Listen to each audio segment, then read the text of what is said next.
Pride and self-love is the fashion in this world. But what is the truth about it? First, let's talk about pride. Is it good or is it bad? Growing up, you may have been pleased to be told by your parents how proud they are of you. And you may also be proud of your spouse or of your children. And this experience may have been good for you if you realize the truth, that the people who are correctly proud are happy to have been trusted to be blessed with them. It is self-deceiving to think that the child or spouse they are proud of is only good because of the parent or spouse who is proud of them. You might be proud of your dog who does amazing tricks, but the same is true about your dog. Even if you are proud of something material or even something you made, none of it is entirely of your own doing. So the first step to realizing what is true about that is to realize there is nothing about which anyone should be proud about themselves. Every skill or ability you have has been given to you. Every good thing that has happened to you, and every good person you've ever met, is not entirely to your credit. So gratitude to wherever it came from is in order. Whether you were born with it, developed it, worked for it, chose it, or it is about someone else, it is not entirely to your credit. Therefore, pride is inappropriate. What about having pride about your being a member of a group of like-minded individuals? What about having pride to combat bullying or those critical of your group? Should you identify yourself according to some group? Group thinking is steered like a herd of sheep. In reality, realize that you are born alone and you die alone, and the herd, however friendly, does not accompany you. You are an individual, and you should want to be assessed by others around you by your own attributes, not by those attributes stereotyped to your group, unless you are inferior to the group, like some unwell ones attending church to seem better. But even those should strive to not use such crutches and earn the honor they desire. You might think you benefit by safety in numbers because a group enjoys the esteem of others at the moment. But other groups are always larger and more powerful at different times, and when their time comes, most individuals will want to not be identified by those groups anymore. But if you have individually made your identity your own, the groups around you can rise and fall, but you are still going to earn your reputation. And divisions between groups become even lethal when groups war against each other, and then they do not look at your individual merits.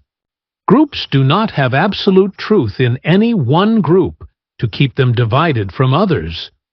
Controlled groups are often played against one another by those working public opinion. But truth unites people who love the truth and goes against group thinking. So this is why speaking the truth in groups will get rejected. Does pride have something to do with a person being a member of a group? Yes. Pride is used to cement together individuals into a group, for the assurance of being part of a large number of participants defending against bullying or those critical of your group. Some are afraid to face criticism alone. But isn't the truth a better tool against criticism? So learn the truth to defend you.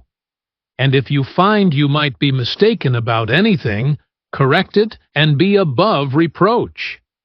But pride prevents learning anything, because pride relies on the current fund of information and rejects anything new or contradictory. In fact, pride gets offended by any suggestion that one doesn't already know everything there is to know. This is so true that one getting offended should stimulate anyone to check themselves for pride.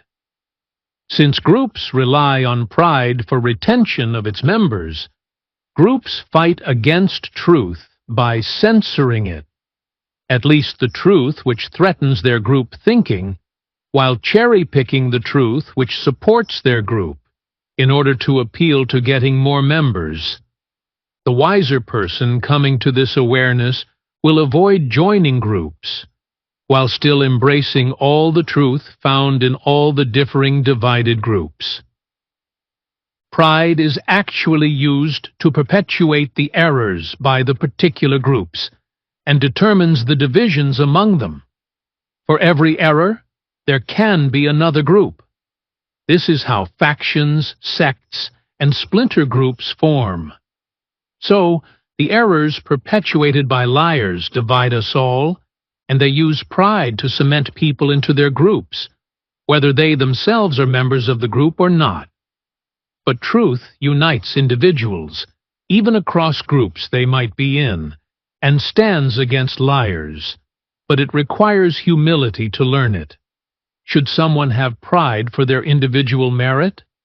Only when they keep it limited, in the form of properly prioritized self-esteem. This is why some defend pride in the form of self-esteem.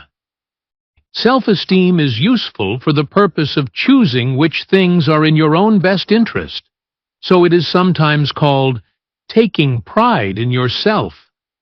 Certainly, it is advisable to avoid doing what is detrimental to yourself, but is that really pride? No, it is merely not abandoning your interests. There is a big difference between not abandoning your interests and going out doing damage to others for your desires. So, when is this limited self-love necessary? Only when it is not harming others, and then only up to the level of preventing one's own detriment. When you realize who you truly are and stand up for your values, you can help others who need help and achieve things to improve their existence. Make your identity as a wise person, restoring wisdom in your life and adhering to the truth. Being kind to others thanklessly is selfless and not based on self-esteem. Rather, it reflects having your priorities in the right order. You've cleaned up your life and started expanding your light outside of yourself. Be a light in the darkness, not an energy-sucking black hole of self-loving selfishness. When you realize who you truly are and stand up for your values, you can help others who need help and achieve things to improve their existence. Make your identity as a wise person, restoring wisdom in your life and adhering to the truth. Being kind to others thanklessly is selfless and not based on self-esteem. Rather, it reflects having your priorities in the right order. You've cleaned up your life and started expanding your light outside of yourself. Be a light in the darkness, not an energy-sucking black hole of self-loving selfishness. Because affectionate love for oneself is not supposed to be your greatest love, selfishness is the true manifestation of putting self-love first. Self-will for selfishness is the actual beginning of the path to evil that leads away from true happiness for you, and brings harm to those in your path. And the best way to avoid a trap is to know of its existence. Selfish people who love themselves more than anyone else will favor their own interests in every decision, to the harm and disadvantage of all they meet, even affecting others without meeting them. For example, someone selfish who cares to not stress themselves by finding a trash can will litter the landscape, pollute the environment, and make things worse for people they have not even met. And if you look into every crime happening out there, they were all done selfishly, for self-love, because someone valued their own desired outcome more than the victim's well-being. So, self-esteem is only useful for consistently enforcing good principles.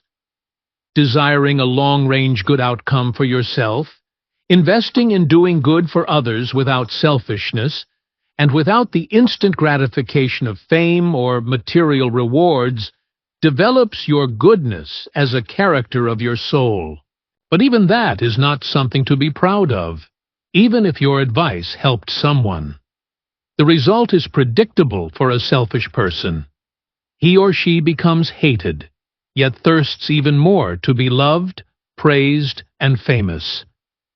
Meanwhile, a selfless, magnanimous person becomes loved by everyone around him or her, and he or she craves privacy, and not to be praised.